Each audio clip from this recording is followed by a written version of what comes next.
Arratsaldeon ikusle zer modu, ongi etorri bertan berri albistegira. Gaur otsaiak 5 astelena, asteragoaz egunak utzizkun albistekin.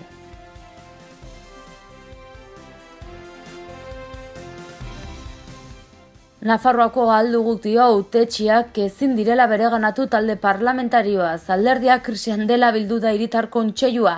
Alderdiko organoak eta haren erabaki demokratikoak errespetatzera dei egin dute. Altsasuko 8 gazteen aurkako epaiketaren ateetan Nafarroa osora zabaldu nahi dute salaketa Altsasuko hainbat herritarrek.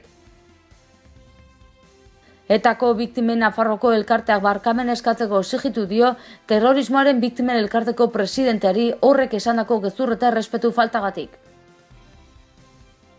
Pinturarekin eraso egin diote Erreniegan frankismoaren biktimen memorialari. Hezkuntza topaguneak Heziberri, Lomce eta Pisa probei planto egite eskatu du. Uholdea arriskua gutxitzeko oinarriak ezarriko dituzte Arga ibaian, Iruñeko udalak Arga ibaiaren egoera ekologikoa hobetzea eta uholdea arriskua murriztea bilatzen duen ikerketa aurkeztu du. Tiro poligonoaren aurkako plataformak salatu du maniobra militarrak izan direla otsaiaren 7, 8 eta 9. Politika kontuekin hasiko dugu astelehen honetako albistegia. Nafarroako ahalduguk dio hautetsiak ezin direla bereganatu talde parlamentarioaz. Alderdia krisian den honetan bildu da hiritar kontseilua. Alderdiko organoak eta euren erabaki demokratikoak errespetatzera dei egin dute. Bilera egindu Nafarroako ahalduguren hiritar kontseiluak alderdia krisi betean dela eta ohartarazi du bere zein hautetsi ezin dela bereganatu talde parlamentarioaz, ez da haren ahotsaz ere. Alderdiko organoak eta haren erabaki demokratikoak errespetatzera dei egin dute. Halaber, Nafarroako ahalduguk iazko maiatzean onartutako dokumentu politikoa, organizatiboa eta etikoa defenditu dute.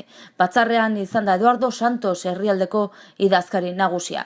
Nafarroako ahalduguren talde parlamentarioa bitan zatitu zen joan den astean, zuzendaritzak Laura Perez legebiltzarkidearen militantzia behin-behinean etenda besteak beste alderdia suntsitzeko azpilanean aritzea leporatuta. Perezen hildokoak dire beste 3 parlamentari eta beste hildokoak gainerako 3. Hiritar kontseiluak adierazi du kargu publiko denek hartu zutela alderdiko kode etikoa betetzeko konpromisoa. Altsasuko 8 gazteen epaiketaren ateetan Nafarroa osora zabaldu nahi dute salaketa Altsasuko hainbat herritarrek. Otsaiaren 24tik martxoaren 28 informazioa zabalduko dute herriz herri. Altsasuko hainbat eragile eta kolektibok hartuko dute parte biran, herriko 8 gazteren kontra irekita dagoen auzia eta egingo duten epaiketa salatzeko. Otsaiaren 24tik martxoaren 28 egingo dute, apirilaren 14an manifestazio egingo dute Iruñan eta 16an epaiketa hasiko da Madrilen Espainiako Auzitegi Nazionalean. 5 asteburutan egingo dute bira, 5 zonaldetara joanez. Justiziaren erabilera bihurria eginda Altsasuko auzian prentsaurrekoan salatu dutenez, eta erabilera hori eginez balitz 8 familiaren sufrimendua bestelakoa izango zela ohartarazi dute. Jaietan taberna batean izandako istiluarengatik 2016ko azarotik preso daude Adur Ramirez de Alda, Jokin Unamuno eta Oian Arnanz. Eta fiskalak 375 urteko zigorrak eskatu ditu 8 auzipetuentzat. Auziaren kontrako jarrera azaldu izan dute hainbat juristek eta baita politikariek eta instituzioek ere, hori guztia herriz azaltzea eta auziaren zentzugabetasuna salatzea izango da helburu nagusia. Sentsibilizatu egin nahi dute Nafarroako gizartea, oinarri demokratikoen eta giza eskubideen defentsan. Politika kontuekin jarraituz, etako biktimen Nafarroako elkarteak barkamena eskatzeko exijitu dio hau bete terrorismoaren biktimen elkarteko presidenteari harek esandako gezur eta errespetu faltagatik. Etako biktimen Nafarroako elkarteak barkamena eskatzeko exijitu dio Alfonso Sánchez Rodrigo hau bete terrorismoaren biktimen elkartearen presidenteari, horrek esandako gezur eta errespetu faltagatik.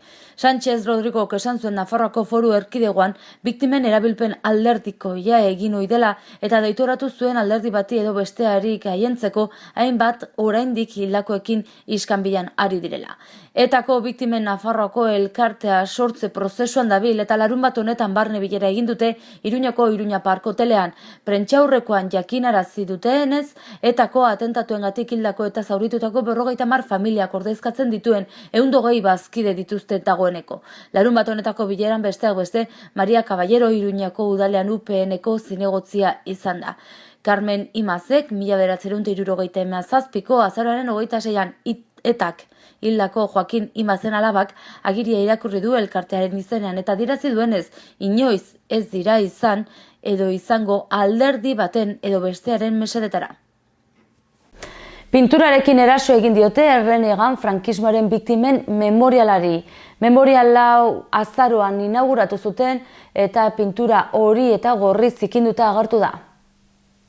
1936 eta 1937 urteetan Erreniegako mendilerroan tropa frankistek hildako eta bertan lurperatutako 92 nafarren omenez joan den azaroan inauguratutako memoriala pintura horiarekin eta gorriarekin margortuta agertu da Erreniegako mendilerroko fosak elkarteak salatu duenez. Elkartetik bidalitako oharrean azpimarratu dute ez dela azken erasoa izango, hori dela eta demokratikotzat euren burua jotzen duten gobernuek dagokion zigorra ezartzea espero dute. Politika kontuak alde batera utzita, hezkuntza topaguneak, LOMCE, PISA eta Heziberri probei planto egitea eskatu dute. Martxoatik ekainera arte 6 azterketa izanen dituztela nabarmendu dute. Hezkuntza plataformen topaguneak dei egin du martxotik ekainera arte egingo dituzten zenbait kanpo ebaluazioei planto egitera. Heziberriren eta LOMCEren ezarpenaren ondorioz egingo dituzten ebaluazioei baita PISako probei ere. Azterketa horiek egitea Euskal Herritik kanpo erabaki dutela hausnartu zuten emandako prentsaurrekoan.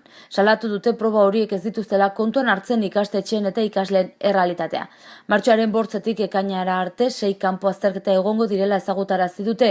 15 urteko ikasleentzat PISA azterketa, Heziberrik eta LOMCEk jasotzen dituzten ziklo amaierako kanpo ebaluazioak, LH-ko 6. mailan eta DBH-ko 4. mailan. Selektibitatea batxilergoa amaitzean eta azkenik I6 erakundeak LH-ko 4. mailan eta DBH 2. mailan egingo duten ebaluazio diagnostikoa I6-rena izan ezik gainerako guztiak gure hezkuntza sistematik kanpo inposatuak direla azaldu dute eta horiek ez egiteko eskatu dute. Hezkuntza plataformen topaguneak gogora ekarri du ebaluazio hezitzailearen gainerako hausnarketa egin zutela eragileen artean iaz. Handik hasi zuten bidean aurrera egin eta ebaluazio sistema propioa eskatu diete Eusko Jaurlaritzari eta Nafarroako gobernuari kalifikazioak eta etiketatzeak baztertuko dituena, naiz eta euren ustez administrazioek bide horretan aurrera egiteari uko egin dioten. Uholde arriskua gutxitzeko oinarriak jarriko dituzte Arga ibaian. Iruñako udalak Arga ibaiaren egoera ekologikoa eta uholde arriskuak murriztea bilatzen duen ikerketa bat aurkeztu du. Iruñeko udalak Arga ibaiaren egoera ekologiko hobetzea eta uholde arriskua murriztea bilatzen duen ikerketa bat aurkeztu du. Diagnostiko integrala da eta xede du Arga ibaia lehen eratzea, lehen etxeko duen ibai planaren oinarriak ezartzea, Iruñatik igarotzen den tartean, ibaiaren eta hiriaren arteko harremanak berriz definitzea, erabileren erregulazioari aurre egitea eta ur goraldiei aurre egiteko beharrezkoak diren neurriak bultzatzea. Iruña ibai esparruko lan proposamena izeneko proiektua Fluvialis River Innovation SL enpresak egin du eta prentsaurrekoan aurkeztu dute hiri bizigarriko eta etxebizitzako zinegotzi ordezkari Josia Baurreak eta lorategi eta berdegunetako zerbitzuko zuzendari Mikel Baztanek. Biek azaldu dutenez, txosten hau lehen urratsa bat da diagnostikoa egin nahi duen hasierako fase bat, zehazteko zein den finkatutako helburuak lortzeko abiapuntua eta zeintzuk izan litezkeen garatu beharreko lehen ekintzak. Eta Bardeara begira jarrita tiro poligonoren aurkako taldeak edo plataformak salatu du maniobra militarrak eginen dituztela aste honetan, otsailaren 7, 8 eta 9. Tiro poligonoaren aurkako plataformak salatu du Bardeetan maniobra militarra berriak egingo direla otsailean. Espainiako armadako jarri erregazkinentzako eskatu dute Bardeako tiro poligonoaren erabilera eta iragarri dutena da ariketa horiek otsailaren 7, 8 eta 9 egingo dituztela. Benetako munizioa, benetako bombekin arituko dira goizez eta arratsaldez. Hori horrela, Bardeako komunitateak poligonoaren inguruko errepidea mozteko baimen eskatu du. Karkastilloko sarrerako bidea, kuartelaren inguruko bidea eta kruzeta izeneko bidea mozteko eskatu dute. Tiro poligonoaren aurkako plataformak elkarretaratze eginen du otsailaren 7 maniobra militar horia salatu eta poligonoa deuseztatzeko eskatzeko.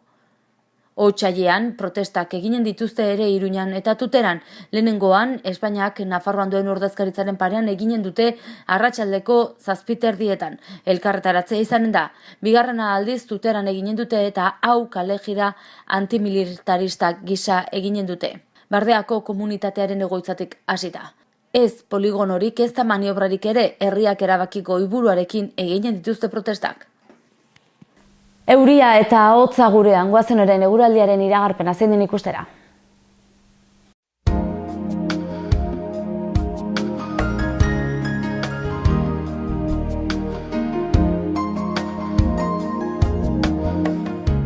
Gaur aldaketarik ez, hotza eta prezipitazioak izango dira nagusi. Oraingoan prezipitazioa barnealdetik sartuko da eta lurralde osora zabalduko da.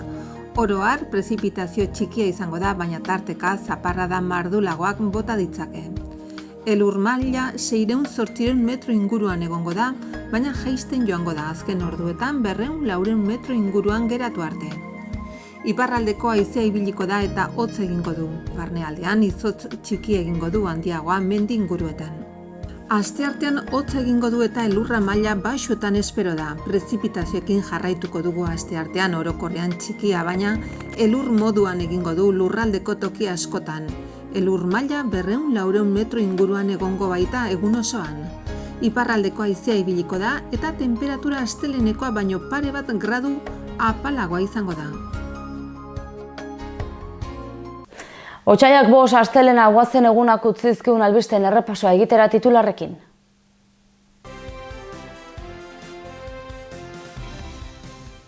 Nafarroako ahalduguk dio hautetsiak ezin direla bereganatu talde parlamentarioaz. Alderdiak krisian dela bildu da hiritar kontseilua. Alderdiko organoak eta haren erabaki demokratikoak errespetatzera dei egin dute.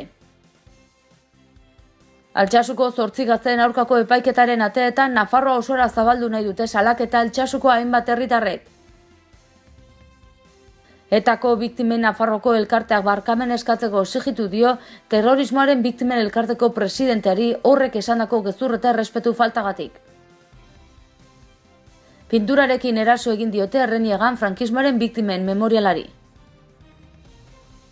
Hezkuntza topaguneak Heziberri, Lomce eta Pisa probei planto egitea eskatu du. Uholdea arriskua gutxitzeko oinarriak ezarriko dituzte Arga ibaian, Iruñeko udalak Arga ibaiaren egoera ekologikoa hobetzea eta uholdea arriskua murriztea bilatzen duen ikerketa aurkeztu du. Tiro poligonoaren aurkako plataformak salatu du maniobra militarrak izan direla otsailaren 7, 8 eta 9. Eta hoxe izan da dena gaurkoz, bertzerik ez, mila esker zuen arretagatik eta astelehen ona izan, bihar arte.